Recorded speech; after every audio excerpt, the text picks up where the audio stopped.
और हम देखते हैं हमारी खास पेशकश बुंदेलखंड पर।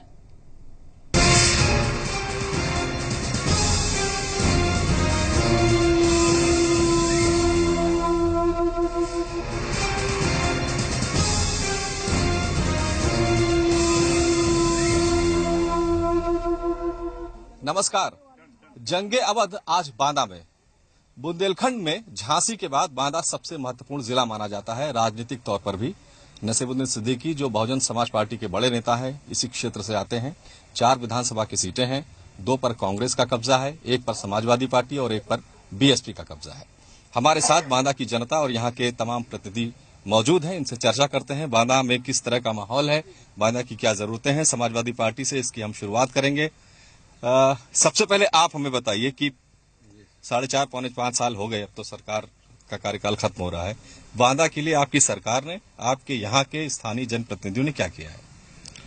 बांदा क्या बुंदेलखंड में पूरे और उत्तर प्रदेश में कोई ऐसा वर्ग नहीं है, कोई ऐसा समाज नहीं है जिसको लाभ न पहुंचा हो समाजवादी पार्टी का। यहाँ से गरीब मजदूरों को साइकिल बंटवाने से और राशन बंटवाने से लेके और किसानों को जो है विशेष सुविधाएं देने से लेके हर काम समाजवादी पार्टी की ही तरफ से हुआ है।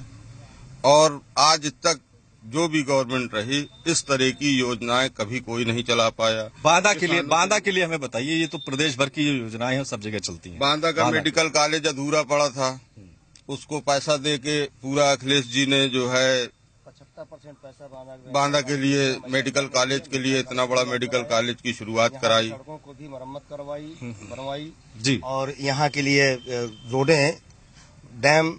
आप बता रहे हैं बांदा मेडिकल कॉलेज बनाया गया, हमको यहाँ बताया गया कि बांदा मेडिकल कॉलेज से 70% हमारी सरकार ने बनवाया। बांदा मेडिकल कॉलेज से मरीज रेफर होकर जिला अस्पताल में जाते हैं, तो ऐसे मेडिकल कॉलेज का क्या फायदा है? नहीं, उसमें जो सुविधाएं मुहैया कराई जा रही हैं। अगर मेडिकल कॉलेज से मरीज रेफर होकर के जिला अस्पताल में जा रहा है तो फिर ऐसे मेडिकल कॉलेज का नया है। 100 सीटें का एडमिशन हो गया, 100 लड़कों का एडमिशन हो गया MBBS का। निश्चित है जाहिर तौर पे हर सुविधाएं बढ़ेंगी और वहाँ के मरीजों का इलाज होगा और बहुत ही समुचित, बहुत ही अच्छी तरीके से इलाज होगा। बांदा से कवरई गए हैं कभी? जी हाँ, बांदा से। सड़क के बारे में कोई आप टिप्पणी करेंगे वहाँ की? देखिए, इसमें MP की जो ओवरलोड बालू आ रही है वो हमारी सड़कों को ध्वस्त कर रही, जिसको हम लोग बराबर पकड़ है और हमारी शासन और प्रशासन इस पे तत्पर है। सबसे सड़क नहीं बनी है वो। ये अभी 6 महीने पहले सड़क बहुत अच्छी थी। आजकल में गुजरे हैं उधर से? जी हाँ, मैं गुजरा हूँ, लेकिन ये हाल जो है तो आपके MP की जो बालू आ रही है हमारे यहाँ से होकर के उतरे, जिसके लिए हम बराबर। ठीक है, आपने बहुत सारी बातें बताई। जैसा अब भारतीय जनता पार्टी के लोग हमारे साथ हैं, ये बताइए कि जैसा कि समाजवादी पार्टी के प्रतिनिधि कह रहे हैं, मेडिकल कॉलेज बनाया गया, बहुत सारी योजनाएं चलाई गई और मुख्यमंत्री ने भी काफी काम किया है। आपको लगता है बांदा में दिख रहा है वो? मुझे लग रहा है सबसे बड़ा काम ये किया है कि अवैध खनन किया है, और दूसरा बड़ा काम किया कि गुंडागर्दी करके गरीबों की जमीन हड़प करके सरकारी जमीन पर कब्जा करने का काम किया है, गुंडागर्दी का काम किया है, और सबसे ज्यादा अवैध खनन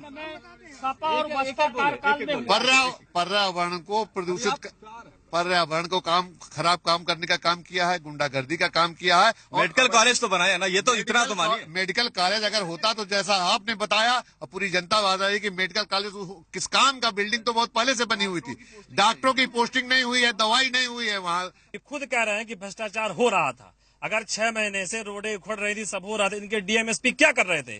खुलेआम भ्रष्टाचार कर रहे हैं। जो छोटे स्तर का व्यक्ति है वो ट्रैक्टर से चोरी कर रहा है, जो बड़े स्तर का है वो खदान में जाकर डलवा रहा है। कांग्रेस से भी बात कर लेते हैं।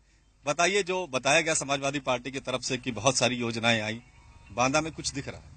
सब हवाई में चल रहा है, कुछ नहीं दिख रहा। जो मेडिकल कॉलेज के बारे में बात कर रहे हैं, जो मुख्य सचिव आए थे तो बाहर से मशीनें मंगा के रख दी गई थी सिर्फ 2-3 महीने के लिए, और उसके बाद सब गायब है। ना ही डॉक्टर है, डॉक्टर भी किराए पे उनको उपलब्ध करा रहे हैं 10,000। ये सरकार, ये बात सही है कि मेडिकल कॉलेज नाम का है? बिल्कुल नाम का है। जो भी मरीज जाते हैं, हम लोग स्वयं जाते हैं, वहाँ पर कोई डॉक्टर नहीं है। जो सरकारी अस्पताल के डॉक्टर, उनको बैठा दिया गया है। बिल्कुल गलत बात है। जो चलिए, आपने सुन लिया ना, आपके विपक्षी क्या कह रहे हैं? विपक्षी का आरोप लगाना उनका काम है। विपक्ष का काम है, इनका काम ही आरोप लगाना। जो भी लगाया सब निराधार।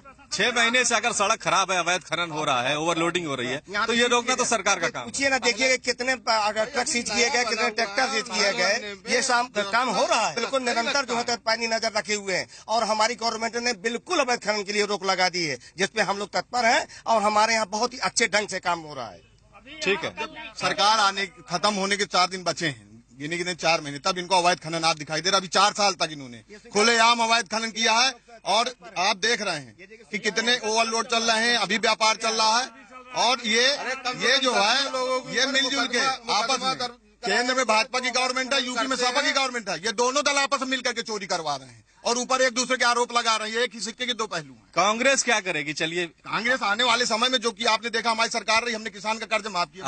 आपके एक विधायक के बारे में चर्चा है कि वो कहीं और जा रहे हैं। चर्चा विपक्ष के लोग घबराए हुए हमारे विधायक से, तो कहीं कह रहे हैं हमारी तरफ आ रहे हैं, उन्हें जा रहे हैं, न जाना न गए हैं। और हर बार यही बात आती है, सपा वाले चाह रहे हैं कि हमारे यहाँ जाए और भाजपा वाले चाह रहे हैं हमारे यहाँ जाए, और वो हर बार लड़ते, लगातार तीसरी बार यहाँ से विधायक है। बसपा से लोग मंगा रहे हैं, कांग्रेस से मंगा रहे हैं, सपा से लोग, अरे अपना कोई प्रत्याशी है कि नहीं है? हमारे दल पर पूरे उत्तर प्रदेश में जिस प्रकार अन्य दलों पर भगदड़ मचा हुआ है, आज पूरे देश में जिस प्रकार भारत देश का सम्मान बढ़ा हुआ है, इसलिए सारे दलों पर, चाहे वो बसपा का हो, चाहे वो सपा का हो और चाहे कांग्रेस का हो, अगर वहां से वो लोग आते हैं, हम उनको अपने दल। तो आपके अपने लोग कहाँ जाएंगे? कहीं और जाएंगे? हमारे लोग अपने साथ हैं, भारतीय जनता पार्टी का एक चलिए, हमारे साथ ऑल इंडिया इत्तेहाद मुसलमीन ओवैसी साहब की पार्टी के भी लोग हैं।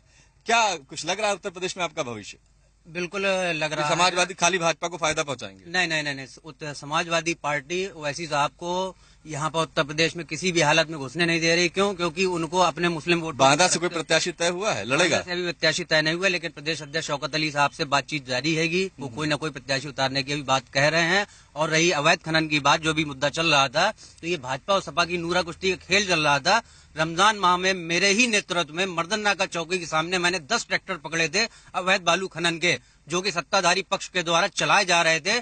उसके बाद प्रशासन के कहने पर उन सारे 10 ट्रैक्टरों को रात के 11:30 बजे हम लोग की आंखों के सामने छोड़ दिया गया और हम लोग कुछ नहीं कर पाए। बांदा और बुंदेलखंड में एक सबसे बड़ी समस्या कृषि की है, सिंचाई की है। इस बार बारिश तो थोड़ी ठीक हुई है, लेकिन बीते कई सालों से लगातार सूखा पड़ता रहा है और ये बड़ी परेशानी किसानों के लिए रही है, क्योंकि कृषि आधारित क्षेत्र है ये। समाजवादी पार्टी से हम पूछेंगे, ये बताइए कि किसानों के लिए खासतौर से, जो कि यहाँ का सबसे बड़ी जिसकी आबादी है, क्या उसके लिए किया जा रहा है? सिंचाई को लेकर बहुत समस्याएं हैं। सिंचाई मुफ्त की जा रही है, नहरों के लिए। अरे पानी होगा तो सिंचाई होगी ना, सिंचाई मुफ्त। इतने तालाब खुदवाए हैं समाजवादी पार्टी, तो अभी खुदवाए हैं। हाँ, जब आपदा आई, तालाब सूख गए।